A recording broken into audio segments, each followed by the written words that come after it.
जनता में जाए, इसमें आपका भी सहयोग है। और इसी के साथ साथ मैं यह कहना चाहूँगा कि इस लूट कांड में जो बबलू मिश्रा उर्फ डबल मिसिर जो मारे गए हैं, उनके परिवार के प्रति हमारी गहरी संवेदना है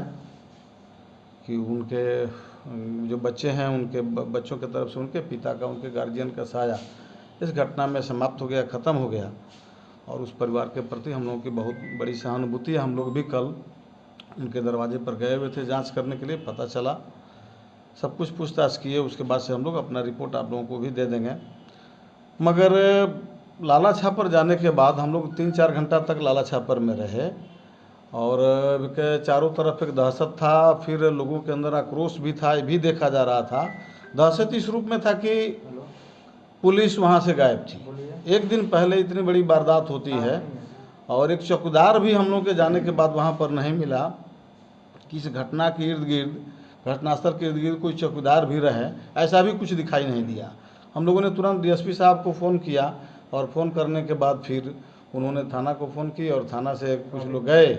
और जाते ही वक्त 5 मिनट मुश्किल से रुके होंगे और फिर वो लोग चले गए विजयपुर में। और विजयपुर में चले गए तो फिर हम लोग को पता चला कि भाई आए और विजयपुर चले गए। फिर हम लोगों ने फ़ोन किया उनके पास, तो फ़ोन करने के बाद उसके बाद से फिर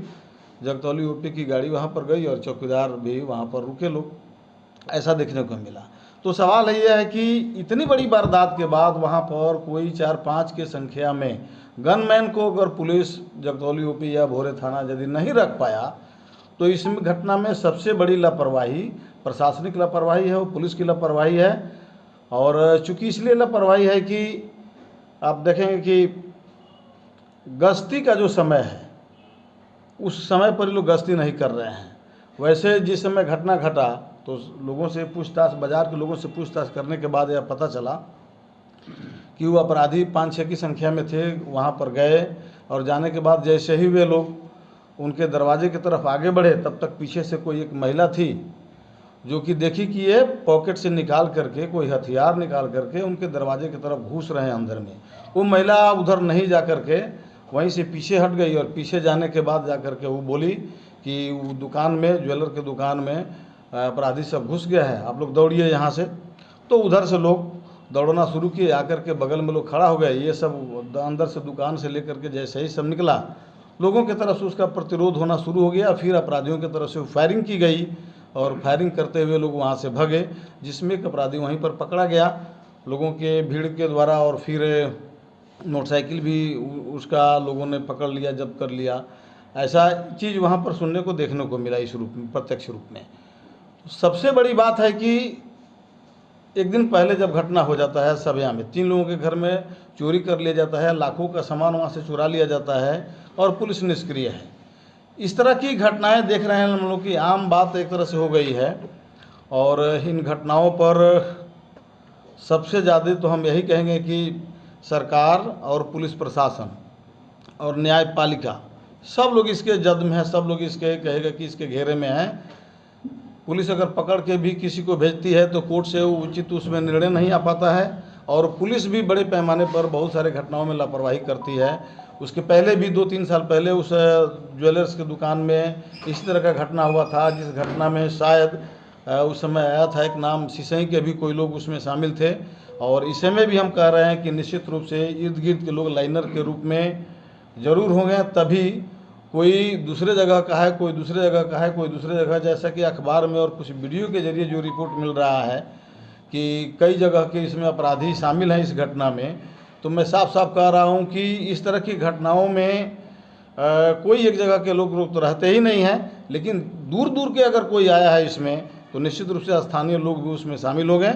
तो जो गिरफ्तार हैं अपराधी पकड़े गए हैं, या पुलिस का काम है कि लोगों के मोबाइल का लोकेशन का जाँच करके और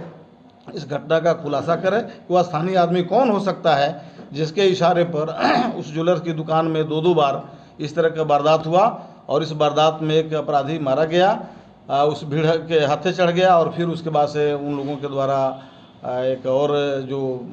माने एक निर्दोष व्यक्ति हैं उनकी भी इसमें मृत्यु हो गई। तो हम चाहेंगे कि पुलिस प्रशासन इसमें पूरी दूध का दूध और पानी का पानी अपने जांच कार्रवाई के जरिए करे। हालांकि ये हम लोग देख रहे हैं एक चीज़ कि इस घटना में ऑथेंटिक बयान न भोरे थाना प्रभारी की तरफ से और न हथुआ के एसडीपीओ की तरफ से और न कहिएगा कि जिला के माननीय कहेगा कि एसपी महोदय की तरफ से भी किसी तरह का कोई बयान आया हो कि कौन अपराधी कहाँ का है। आज 48 घंटा से ज़्यादा इस घटना को हुए हो गया है, फिर भी इस समय तक पुलिस के तरफ से पुलिस मुख्यालय के तरफ से किसी तरह का कोई भी बयान अब तक नहीं आया है। किसी पुलिस अफसर की तरफ से कोई बयान नहीं आया, जिसके चलते भी लोगों में एक तरह से निराशा और आक्रोश भी उस स्थानीय स्तर पर वहाँ के लोगों के अंदर या पूरे भोरे के लोगों के अंदर व्याप्त है कि आखिर में पुलिस कर क्या रही है, पुलिस की भूमिका इसमें क्या है। क्या लगता है आपको कि पुलिस लीपापोती कर रही है? अब देखिए, जिस तरीके से ये मतलब पुलिस अभी चुप्पी साधी हुई है,